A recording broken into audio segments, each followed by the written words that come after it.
Hello ladies and gentlemen, my name is Sam Harkin, and welcome back to Song of Sire. So, yeah, grotesque stuff. So if you don't like that, then I don't know what you're doing here. Dr. Tanbo Ryoko has never had a more troublesome patient. Oh, has there been any change since your last visit, Mr. Sakisaka? No, nothing to speak of. His voice is hard and flat, his words tossed carelessly into the air. It's like he's speaking to himself in an empty room. Ryoko is a surgeon, not a psychiatrist, but even she can sense the thickness of the wall he has erected between himself and the world. Any nausea, dizziness, or hallucinations? No. Well, that's a lie. While Sakisaka appears to be looking at Ryoko, his gaze is actually aimed a fraction down and to the side. He's only superficially engaged in the conversation, when in truth it does not interest him in the slightest. Perfect rejection. Realizing she can't interview him like this, Ryoko sighs and sets her chart aside.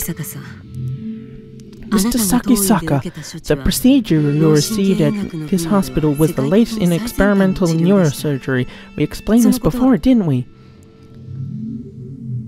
Treatment of subdural hematoma through the use of micro-machines, a procedure available in Japan exclusively here at the T University Medical Center, had been the only way to save Sakisaka Fumori from a cerebral contusion that would have been fatal.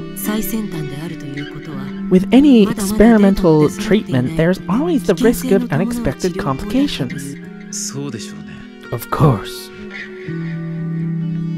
Sakisaka Fumori's lips twist slightly in what might have been a bitter or mocking smile, but it is gone before Ryoko can discern its meaning.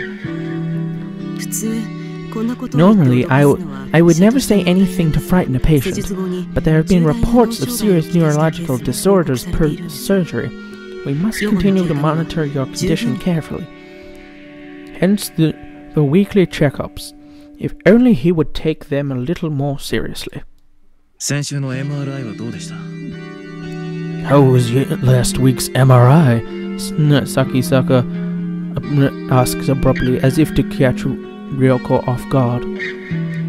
MRI, magnetic resonance imaging, I already know all this shit because I did chemistry, and also I know what MRI is, like most people. Is a way for doctors to examine the brain in detail without opening the patient's skull. Surprised by Sakisaka's uncommon technical knowledge, well, frickin' it's not that technical. Also, call me crazy, but if you got me to lie down in machine and stay still for a long period of time, I want to know what the fuck I was doing it for. Ryoko recalls his profile. Oh, that's right, you're a medical student, aren't you? Oh, well, yeah, that too. I mean, that would also affect it a little. The kind of anomaly you're worried about should show up on MRI, right? Did you find anything? No. There was nothing. Not the slightest hint of abnormal activity. For a procedure with such a low rate of success, the results have been nothing short of miraculous. However, something still bothers Ryoko. She can't shake the feeling that he's hiding something beneath his guarded exterior. Some terrible weight on his soul, perhaps. But if it is an inorganic problem, there's nothing she can do as long as he refuses to explain it. I'm fine, doctor. I've lived on my own for 3 months without any problems. What could go wrong now? We could, I don't know, murder all your friends. Please, you know that continued observation is required after these difficult surgeries. You have to trust us a little more. I suppose you're right. I do want to trust you, doctor. Can I come to you with anything? Of course. Yes, of course. Ryoko answers, smiling to cover up her irritation. Sakisaka asked exactly the same question during last week's visit, and yet not even saying anything. Well then, let's pick up where we left off. Have you learned anything about Dr. Ogai? Oh my goodness. Unable to answer, Ryoko hardens the mask of her smile. As before, the patient is inquiring about someone whom he has no business knowing. If you don't mind my asking, what does Dr. Ogai have to do with your treatment? You just told me to trust you and now you're keeping secrets? Ryoko is used to patients treating her with hostility. After all, some degree of paranoia is natural when dealing with someone who holds your life in her hands. In Sakisaka, however, she does not see the short-sighted impatience that other patients exhibit. His demeanor is perfectly calm, almost like a detective questioning a suspect. He left this hospital some time ago. I've never had any contact with him myself. Do you know why he left? Yes, I believe it was personal. Ryoko answers smoothly, her earlier hesitation gone. Having decided from the outset to lie, she has no trouble doing so with a straight face. But why do you keep asking about Dr. Ogai? Do you know him? Did you know that the doctor has gone missing? No? Ryoko realizes her answer might have been a little too quick. She should have acted more surprised. I've recently become close with a relative of his. It was she who asked me to find him. A relative?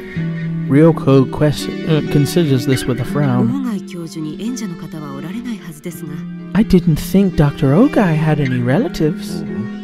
Oh, who told you that? I heard it from a nurse, Ryoko replies, remembering that she just claimed to have no contact with the man. Whoops. I see. So the doctor was famous enough for the nurses to gossip about him? He was an unusual man, I hear. But nobody knows why he left the university. Ryoko falls silent. Knowing that this isn't a topic she can brush away with a smile, Sakisaka seems to have finally grasped her mood. However, as his strangely stiff tones soften a little. Doctor, I absolutely must meet Dr. Ogai. There's a girl who's lost without him. Can't you help me? Isn't there something that the police should handle?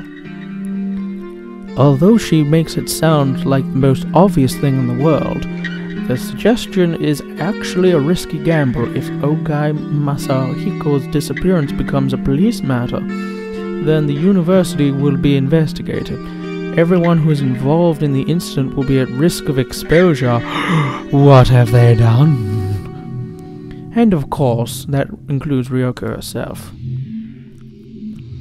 She knows, however, that Sakisaka is unlikely to go to the police.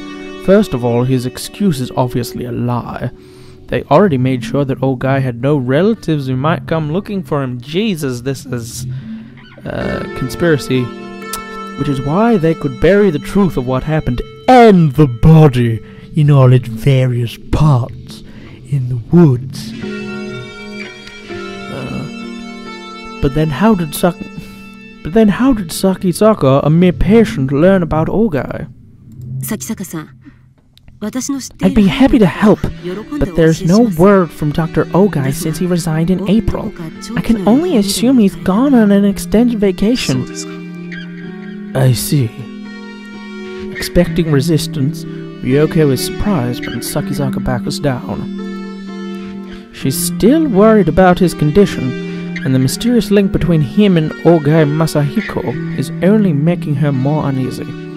But as long as he doesn't open up to her, there's nothing she can do. After a brief pause, Ryoko writes progress good on Sakisaka's chart for today. About next week's appointment. How does 4 o'clock again Before she can finish, Sakisaka is gone.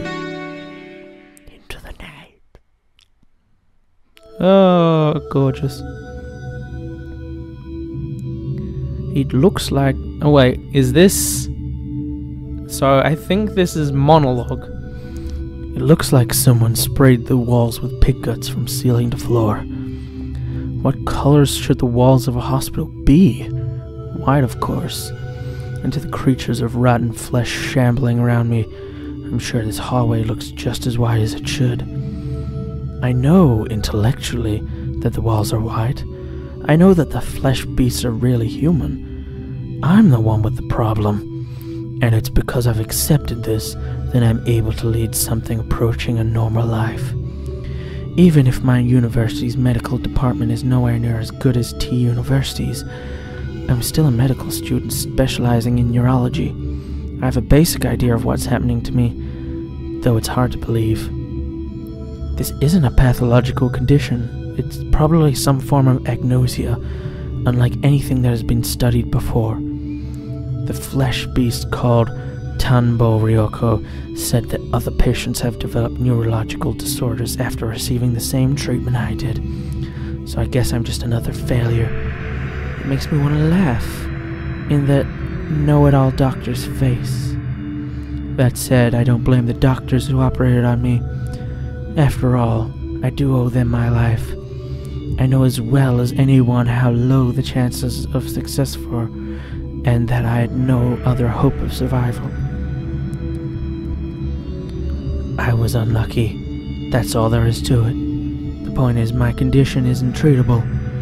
Just like someone adapting to a hearing aid or a wheelchair, I have no choice but to adapt to this nauseating scenery.